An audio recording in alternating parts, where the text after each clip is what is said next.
আসসালামু আলাইকুম প্রিয় শিক্ষার্থী, আশা করি তোমরা ভালো আছো। আলহামদুলিল্লাহ, আমিও তোমাদের দোয়ায় ভালো আছি। আজকে আমি আমার 263 নম্বর লেকচার শুরু করতে যাচ্ছি। প্রিয় শিক্ষার্থী, আজকে 263 নম্বর লেকচারের শুরুতে তোমাদের প্রতি আহ্বান রাখবো আমার ইউটিউব চ্যানেল ক্লার্ক বিডি চ্যানেলটি সাবস্ক্রাইব করার জন্য। ক্লার্ক বিডি চ্যানেলটি সাবস্ক্রাইব করলে আশা করি তোমরা উপকৃত হবে। প্রিয় শিক্ষার্থী, আমরা ইতিপূর্বে বৃত্তাকার গতি এবং বৃত্তাকার গতি সম্পর্কিত অন্যান্য টার্মগুলি আলোচনা করছি। এখন আমরা কৌণিক ত্বরণ এবং রৈখিক ত্বরণের মধ্যে সম্পর্ক স্থাপন করব। দেখো, আমরা জানি যে একক সময়ে নির্দিষ্ট দিকে বেগের পরিবর্তনের হারকে বলা হয় রৈখিক ত্বরণ। একে এ দ্বারা প্রকাশ করা হয়, অর্থাৎ রৈখিক ত্বরণ রৈখিক ত্বরণ হচ্ছে এক। আর আমরা জানি যে একক সময়ে বৃত্তাকার পথে ঘূর্ণায়মান কোন বস্তুর কৌণিক বেগের পরিবর্তনের হারকে বলা হয় কৌণিক ত্বরণ। কৌণিক ত্বরণকে আলফা দ্বারা প্রকাশ করা হয়। আমরা এই এ এবং আলফার মধ্যে কি করব? সম্পর্ক স্থাপন করব। মনে করলাম কোন একটি বস্তু ও বিন্দুকে কেন্দ্র করে আর ব্যাসার্ধের কক্ষপথে কি অবস্থায় আছে? ঘূর্ণায়মানরত অবস্থায় আছে। এখন দেখো প্রিয় শিক্ষার্থী, মনে করলাম ঘূর্ণনের শুরুতে বস্তুটির রৈখিক বেগ ভি নট, অর্থাৎ এ অবস্থানে বস্তুটির রৈখিক বেগ ভি নট। আমরা জানি যে বস্তুটির রৈখিক বেগ যে কোনো বৃত্তাকার পথে যে বিন্দুতে রৈখিক বেগ হিসাব করব সেই বিন্দুতে স্পর্শক বরাবর কি করে? ক্রিয়া করে। দেখো, একটা নির্দিষ্ট সময় পরে বস্তুটি এ অবস্থান থেকে বি অবস্থানে আসে। এই বি অবস্থানের রৈখিক বেগ হবে ভি। দেখো, এটাকে আমি ভি এ লিখলাম এবং এটাকে কি লিখলাম? রৈখিক বেগ ভি বি লিখলাম। এখন দেখো, এই অবস্থানটা ছিল বি অবস্থান। তাহলে আমরা দেখতেছি যে একটি নির্দিষ্ট সময় পরে বস্তুটি এ অবস্থান থেকে বি অবস্থানে আসে। এ অবস্থানে যখন ছিল তখন বস্তুটির রৈখিক বেগ ছিল ভি এ এবং বি অবস্থানে ছিল তখন বস্তুটির রৈখিক বেগ হচ্ছে ভি বি। এখন দেখো প্রিয় শিক্ষার্থী, এ অবস্থানে বস্তুটির কৌণিক বেগ মনে করলাম ওমেগা এ এবং বি অবস্থানে বস্তুটির কৌণিক বেগ মনে করলাম ওমেগা বি। এখন দেখো, আমরা রৈখিক বেগের সংজ্ঞা অনুসারে লিখতে পারি যে রৈখিক ত্বরণের সংজ্ঞা অনুসারে আমরা লিখতে পারি যে a equal V B minus V A by B B minus V A by T. কারণ বি এ বেগ থেকে ভি বি বেগ প্রাপ্ত হওয়ার সময় হচ্ছে টি, অর্থাৎ বস্তুটি টি সময় পরে এ অবস্থান থেকে বি অবস্থানে যায়। এ অবস্থানের আদি বেগ যদি এ অবস্থানের বেগ যদি ভি নট এবং বি অবস্থানের বেগ যদি বি হয় এবং এ অবস্থানের কৌণিক বেগ যদি ওমেগা নট এবং বি অবস্থানের কৌণিক বেগ যদি ওমেগা হয়, তাহলে আমরা লিখতে পারি রৈখিক ত্বরণ এ সমান V minus B nought by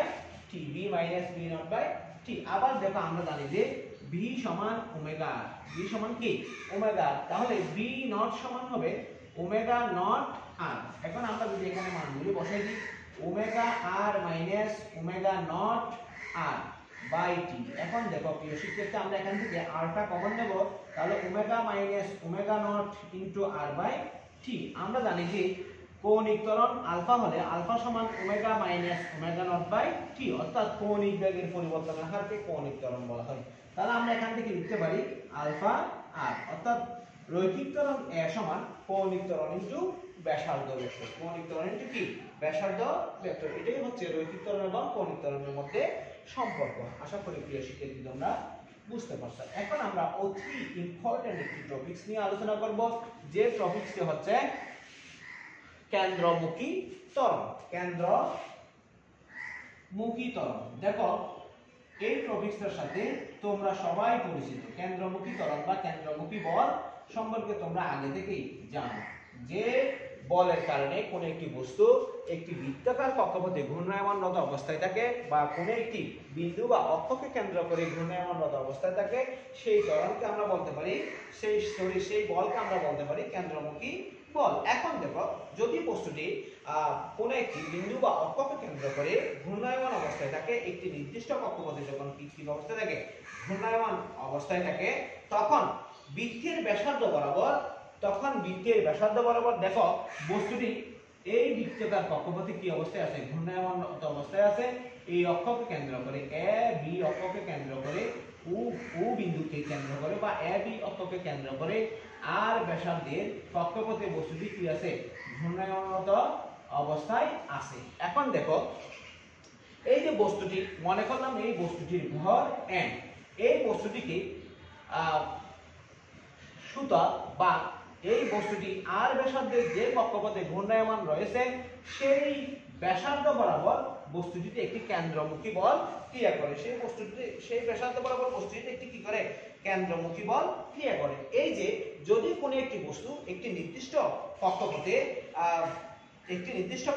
বা নির্দিষ্ট বৃত্তাকার কক্ষপথে ঘূর্ণায়মান অবস্থায় থাকে, তখন বৃত্তের ব্যাসার্ধ বরাবর এবং কেন্দ্রের অভিমুখে বস্তু কণার উপর, বৃত্তের ব্যাসার্ধ বরাবর এবং কেন্দ্রের অভিমুখে বস্তু কণার উপর যে ত্বরণ ক্রিয়া করে তাকে আমরা বলবো অবিলম্ব ত্বরণ বা কেন্দ্রমুখী। তাহলে আবার দেখো, যখন কোনো একটি বস্তু একটি বৃত্তাকার কক্ষপথে ঘূর্ণায়মান অবস্থায় থাকে, তখন ব্যাসার্ধ বরাবর, তখন বস্তু কণার ব্যাসার্ধ বরাবর এবং কেন্দ্রের অভিমুখে বস্তু কণার উপর এক ধরনের ত্বরণ সৃষ্টি হয়, যে ত্বরণকে আমরা বলি কেন্দ্রমুখী ত্বরণ বা অবিলম্ব ত্বরণ। এই কেন্দ্রমুখী ত্বরণকে, বা আমি এখানে সরাসরি লিখি, কেন্দ্রমুখী ত্বরণকে এ বা এফ দ্বারা কি করা হয়, প্রকাশ করা হয়। এ বা এফ দ্বারা প্রকাশ করা হয়। দেখো কেন্দ্রমুখী ত্বরণকে এ বা এফ দ্বারা প্রকাশ করা হয়। তাহলে আমরা এখানে দেখতেছি যে বস্তুটি যখন আর ব্যাসার্ধের কক্ষপথে ঘূর্ণায়মান অবস্থায় আছে, তখন এই কেন্দ্রের দিকে বা ব্যাসার্ধ ভেক্টর বরাবর বা ব্যাসার্ধ বরাবর এক ধরনের বল কাজ করছিল, যে বলের কারণে এখানে এক ধরনের ত্বরণ সৃষ্টি হয়েছে, সেই ত্বরণকে আমরা বলবো কেন্দ্রমুখী ত্বরণ। এখন দেখো, বস্তুটি যখন ঘূর্ণায়মান অবস্থায় থাকে, তখন বস্তুটির বাইরের দিকেও একটা বল প্রয়োগ হয়, সমমানের বাইরের দিকে একটি বল প্রয়োগ হয়। এই সমমানের বাইরের দিকে প্রযুক্ত বলকে বলা হয় অপকেন্দ্র বল বা কেন্দ্র বিমুখী বল। অপকেন্দ্র বল বা কি মুখী বল, কেন্দ্র বিমুখী বল। আবার বলতেছি, যখন বস্তুটি কেন্দ্রমুখী বলের কারণে কোনো একটি বিন্দু বা অক্ষকে কেন্দ্র করে ঘূর্ণায়মান অবস্থায় থাকে, ঠিক বস্তুটির ব্যাসার্ধ বরাবর বাইরের দিকে আরেকটি সমমানের বল প্রয়োগ হয়। এই সমমানের বলটিকে বলা হয় অপকেন্দ্র বল বা কেন্দ্র বিমুখী বল। দেখো প্রিয় শিক্ষার্থী, আমি এখন একটি সুতার সাহায্যে কোনো একটি বস্তুকে বেঁধে ও বিন্দুর চারদিকে কি অবস্থায় রাখলাম, ঘূর্ণনরত অবস্থায় রাখলাম। মনে করলাম কোনো এক সময়ে বস্তুটি এ অবস্থানে রয়েছে। কি অবস্থানে রয়েছে? এ অবস্থানে রয়েছে। এই যে ও বিন্দু থেকে এ অবস্থানের দূরত্ব হচ্ছে r। এখানে একটি রৈখিক বেগ কাজ করবে। এই রৈখিক বেগটা স্পর্শক বরাবর কাজ করবে। কি বরাবর? স্পর্শক বরাবর কাজ করবে। মনে করলাম এ বিন্দুতে রৈখিক বেগ হচ্ছে va। এ বিন্দুতে রৈখিক বেগ হচ্ছে কি? va। নির্দিষ্ট সময় t পরে বস্তুটি, মনে করলাম b বিন্দুতে আসছে। নির্দিষ্ট সময় t সময় পরে বস্তুটি কোথায় আসছে? b বিন্দুতে আসছে। এই b বিন্দুতে বস্তুটির বেগ হবে vb। আবার বলতেছি, মনে করলাম কোন একটি বস্তু v রৈখিক বেগে একটি বিন্দু বা অক্ষকে কেন্দ্র করে ঘূর্ণায়মানরত অবস্থায় আছে। এই ঘূর্ণায়মানরত অবস্থায় থাকার, অর্থাৎ যখন t সমান 0 বা সময় যখন শূন্য ছিল বা সময়ের শুরুতে বস্তুটির অবস্থান ছিল a বিন্দুতে, এবং এই a বিন্দুতে বস্তুটির রৈখিক বেগ হবে va। যখন বস্তুটি t সময় পরে b বিন্দুতে আসছে, তখন বস্তুটির রৈখিক বেগ হইছে vb। এখন দেখো প্রিয় শিক্ষার্থী, এখানে আমরা দেখতেছি যে এই যে সুতা বা কোন একটি ব্যাসার্ধ আর বরাবর আর এর কারণে বা কোন একটি সুতার কারণে কোন বস্তুকে যখন আমি কি করতেছি, ঘোরাচ্ছি, তখন সুতা বরাবর বা কেন্দ্রের দিকে যে বলটা কাজ করছিল, আমি বলছিলাম সেই বলকে বলা হয় কেন্দ্রমুখী বল, এবং এই বলের কারণে যে ত্বরণ সৃষ্টি হয় সেটাকে বলছিলাম কেন্দ্রমুখী ত্বরণ। আবার এই বলের বিরুদ্ধে একটি বল কাজ করে বাইরের দিকে সরে যাওয়ার জন্য, তখন সেই বলকে আমরা বলবো কেন্দ্র বিমুখী বল বা অপকেন্দ্র বল। এখন ও কেন্দ্র বিশিষ্ট আর ব্যাসার্ধের বৃত্তাকার কক্ষপথে, মনে করলাম বস্তুটি v সমদূরত্বে ঘুরছে। t সময়ে বস্তুটি a বিন্দু থেকে কোথায় আসছে? b বিন্দুতে আসছে। t সময় পরে বস্তুটি a বিন্দু থেকে কোথায় আসছে? b বিন্দুতে আসছে। এখন মনে করলাম যে a বিন্দু থেকে b বিন্দুতে আসতে বস্তুটির সরণ ঘটছে। মনে করলাম ডেল থিটা, অর্থাৎ ক্ষুদ্র সরণ ঘটছে। a বিন্দু থেকে b বিন্দুতে আসতে এই সময়টা যদি ক্ষুদ্র হয়, a বিন্দু থেকে বি বিন্দুতে আসতে যদি সময়টা ক্ষুদ্র হয় তাহলে এ বিন্দু থেকে বি বিন্দু, এ বিন্দু এবং বি বিন্দু কেন্দ্রের সাথে যে কোণ উৎপন্ন করবে সেই কোণটাও হবে খুব ছোট। আমরা এ বিন্দু থেকে বি বিন্দুতে আসতে যে কোণের পরিবর্তন হয়েছে সেই কোণকে আমরা বলি কৌণিক সরণ। সেই কোণকে আমরা কি বলি? কৌণিক সরণ। আমি আরো বলছিলাম যে এ বিন্দুতে কণাটির তাৎক্ষণিক বেগ বা রৈখিক বেগ মনে করছিলাম। তাৎক্ষণিক বেগ মানে হচ্ছে যে সময়ের ব্যবধান যদি শূন্যের কাছাকাছি হয় সেই ক্ষেত্রে যেই বেগ, সেই বেগকে বলা হয় তাৎক্ষণিক বেগ। এই তাৎক্ষণিক বেগ বা এ বিন্দুতে রৈখিক বেগের উপাংশ মনে করছিলাম VA এবং বি বিন্দুতে রৈখিক বেগের উপাংশ মনে করছিলাম VB। এই VA এবং VB বেগদ্বয় স্পর্শক বরাবর ক্রিয়া করতেছে। স্পর্শক বরাবর কি করতেছে? ক্রিয়া করতেছে। মনে করে নিছিলাম VA সমান VB সমান V। এই দেখো VA এবং VB পরস্পর সমান হওয়া সত্ত্বেও তাদের দিক কিন্তু একই নয়।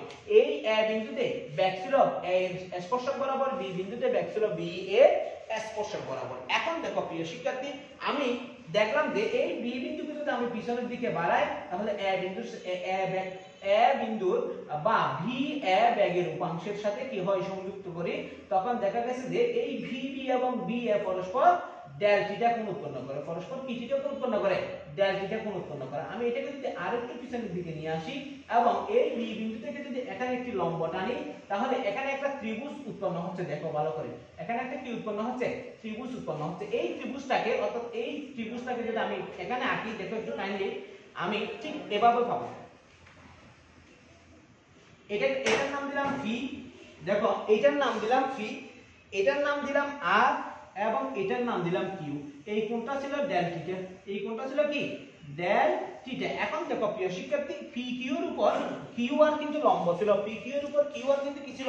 লম্ব ছিল। আমি আবার বলছিলাম যে এই ভি অবস্থানে বা বি বিন্দুতে বেগের উপাংশ ছিল VB এবং এ বিন্দুতে বেগের উপাংশ ছিল VA। তাহলে এটা হবে, এই যে PQ সমান হবে ডেল বি, ডেল বি সমান হবে ডেল বি সমান হবে VB মাইনাস VA। অর্থাৎ বি বিন্দুর অবস্থান থেকে এ বিন্দুর অবস্থান, অর্থাৎ বি বিন্দুর বেগ থেকে যদি আমি এ বিন্দুর বেগ বাদ দিই তাহলে এই পি থেকে কিউ থেকে আর এ আসতে যে পরিমাণ বেগের দরকার হবে, ঠিক বা যে পরিমাণ বেগের পরিবর্তন হবে সেই বেগটা আমরা পাবো। সেই বেগটা হচ্ছে ডেল বি সমান VB minus VA। Del B সমান কি? VB minus VA। এখন দেখো প্রিয় শিক্ষার্থী, যদি সময় ব্যবধান ক্ষুদ্র হয়, সময় ব্যবধান যদি ক্ষুদ্র হয় তাহলে তাদের মধ্যবর্তী কৌণিক সরণের মানও কি হবে? ক্ষুদ্র হবে। এখন দেখো এ এবং বি যদি খুব কাছাকাছি কল্পনা করি, অর্থাৎ এই বি বিন্দু এবং এ বিন্দু যদি খুব কাছাকাছি কল্পনা করি, মনে করো এটা বৃত্তাকার পথ, এ বিন্দু মনে করলাম এখানে, বি বিন্দু মনে করলাম এখানে, এটা কোণ, সরি এটা কেন্দ্র। তাহলে দেখো A B O A B, আমি যদি আরো কাছাকাছি মনে করি তাহলে দেখা যাবে যে এই এ বি রেখাটা ও এ এবং ও বি এর উপর লম্ব মনে হবে। এ বি রেখাটা ও এ এবং ও বি এর উপর কি মনে হবে? লম্ব মনে হবে। যদি লম্ব হয়, এ বি রেখাটা ও এ এবং ও বি এর উপর যদি লম্ব হয় তাহলে আমরা লিখতে পারি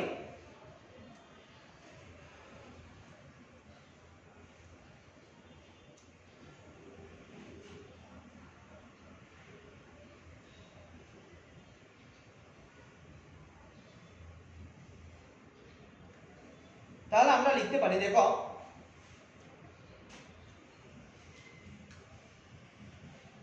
যদি এ বি খুব কাছাকাছি হয় তাহলে এ বি রেখাটা ও এ এবং ও বি এর উপর লম্ব হবে এবং del B by del T, del B by কি T? Del T. Del B ছিল কোনটা? এই মানটা ছিল ডেল বি এবং সময় এই যে এ বিন্দু থেকে বি বিন্দুতে আসতে যে সময়ের পরিবর্তন ঘটেছিল সেই পরিবর্তনটা ছিল ডেল টি। তাহলে আমরা লিখতে পারি del B by del T কেন্দ্রের দিকে ক্রিয়া করবে। Del B by del T কিসের দিকে ক্রিয়া করবে?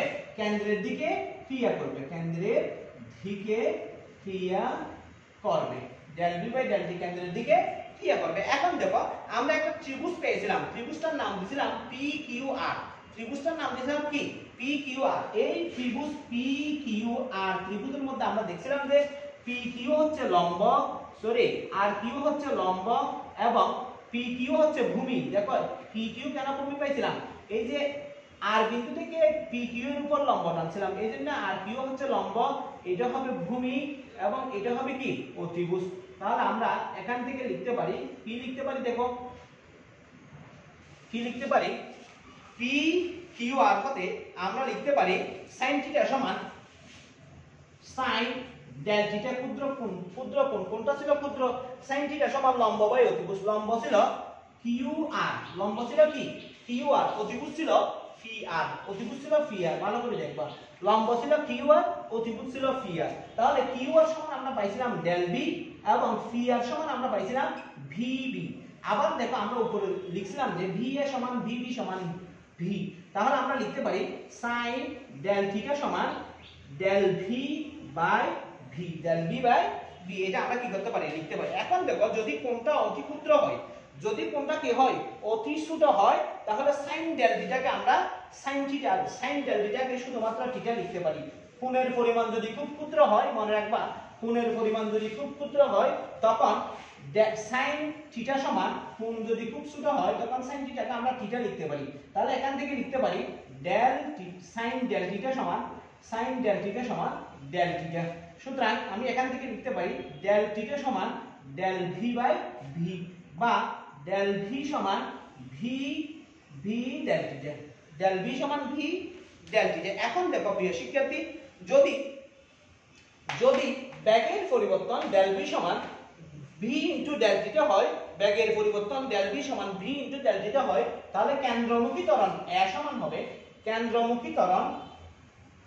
কেন্দ্রমুখী ত্বরণ a সমান হবে limit del t tends to 0 limit কি tends to 0 del t tends to 0 কেন ডেল t টেন্ডস টু 0 বললাম ওই যে আমি তাৎক্ষণিক বেগ হিসাব করছিলাম তাৎক্ষণিক বেগ যখন হিসাব করা হয় তখন সময় শূন্যের কাছাকাছি ধরা হয় তখন সময় কিসের কাছাকাছি শুরু হয় সময় শূন্যের কাছাকাছি ধরা হয় ডেল t টেন্ডস টু 0 তাহলে আমি ত্বরণ a সমান লিখতে পারি limit del t tends to 0 del b del t এখানে ডেল b ডেল t মানে হচ্ছে বেগের পরিবর্তন ডেল b ডেল t সমান কি বেগের পরিবর্তন তাহলে দেখো টোটালি আমি এই মানটাকে যদি একটু হিসাব করে লিখি অর্থাৎ এই যে এখান থেকে আমরা পেয়েছিলাম ডেল b সমান v ইনটু ডেল থিটা এই মানটা যদি এখানে বসাই তাহলে limit del t tends to 0 v del theta by del t v del theta by del t v del theta by del t এখন দেখো আমি v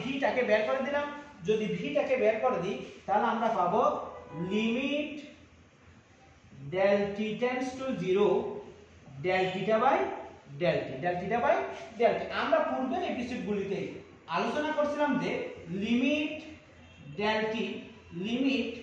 del t tends to 0 del theta del t সমান পূর্বের এপিসোডগুলি যখন আমরা পড়ছিলাম বা ভেক্টরে যখন আমরা আলোচনা করছিলাম তখন আমরা লিখছিলাম যে limit del t tends to 0 limit del t tends to 0 del v del t সমান আমরা লিখতে পারি dv dt তাহলে এখান থেকে আমরা লিখতে পারি b into d theta b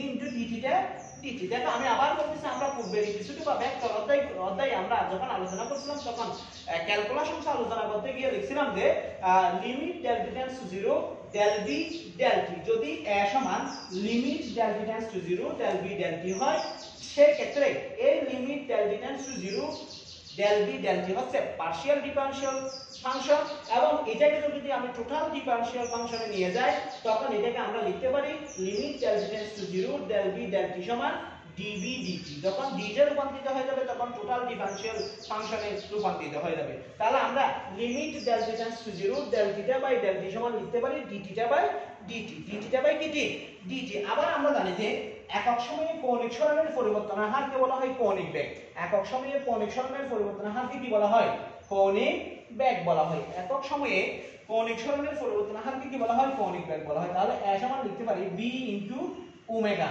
এখানে আমরা লিখব d থিটা বাই dt সমান ওমেগা এখন দেখো প্রিয় শিক্ষার্থী আবার আমরা জানি যে v সমান ওমেগা বা ওমেগা সমান v বাই r ওমেগা সমান কি v বাই r এখন এখানে ওমেগার মানটা বসাই দেব v into v by r বা a সমান b স্কয়ার বাই r এটাই হচ্ছে কেন্দ্রমুখী ত্বরণের সমীকরণ এটাই হচ্ছে কিসের সমীকরণ কেন্দ্রমুখী ত্বরণের সমীকরণ এখন দেখো আমি যদি b সমান ওমেগা r বসাই তাহলে আমরা পাবো a সমান ওমেগা r ইনটু ওমেগা তার মানে ওমেগা স্কয়ার r তাহলে আমরা দেখতেছি যে কেন্দ্রমুখী ত্বরণ a সমান বি স্কয়ার বাই আর অথবা ওমেগা স্কয়ার আর। তাহলে এই যে a সমান বি স্কয়ার বাই আর বা ওমেগা স্কয়ার আর যে সমীকরণটা পাইলাম, যে সম্পর্কটা পাইলাম, এটাই হচ্ছে কেন্দ্রমুখীকরণের সম্পর্ক বা সমীকরণ। এখন দেখো আমরা নিউটনের গতির দ্বিতীয় সূত্র থেকে পাই যে F সমান mg। F সমান কি? mg। নিউটনের দ্বিতীয় সূত্র থেকে আমরা F সমান কি পাই? mg বা ma পাই। রৈখিক ত্বরণের ক্ষেত্রে ma লিখি। তাহলে এখানে F সমান m into v square by r বা m v square by m v square by r। তাহলে F সমান কি পাইলাম? m v square by r। অথবা আমরা আবার F সমান যদি ma লিখি, দেখো a সমান আমরা এখানে ওমেগা স্কয়ার r পেয়েছিলাম, তাহলে ওমেগা স্কয়ার r। তাহলে F সমান আমরা লিখতে পারি m ওমেগা স্কয়ার r। এই যে এখানে F সমান m v square by r বা F সমান m ওমেগা স্কয়ার r হচ্ছে কেন্দ্রমুখী বলের সমীকরণ। কিসের সমীকরণ? কেন্দ্রমুখী বলের সমীকরণ।